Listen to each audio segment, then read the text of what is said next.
Билебиз 13 биздин ооруларга эмдөө жүргүзүлөт. Вакцинация, алдын алуу жүрүү. Азыркы кезде кор оорусунан кийин дүйнө жүзү боюнча кор краснуха абдан көбөйүп кеткен. Ошого карата бүгүнкү күндө биз 894 миң балага вакцинация Кыргызстан боюнча өткөрдүк, өттү.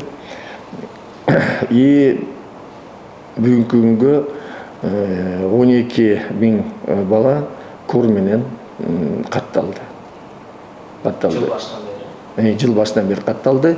Эгер 23-жылга караганда азыркы кезде кор ооругандардын саны күндөн күнгө азайып атат. Эмне дегенде биздин бул профилактиканын үзүрү берилип атат. Билесиздер, гепатит боюнча дагы биз жылдан жылга көбөйүп баратат. Быйыл 18,5 миң кишиники гепатит менен биз диагностиканы кыйып еттик. Гепатиттин дагы токтотуш үчүн, профилактика кылыш үчүн вакцинация кылыш керек. Аларды да биз Кыргызстан боюнча ар бир жеринде вакцинацияны кылып атабыз.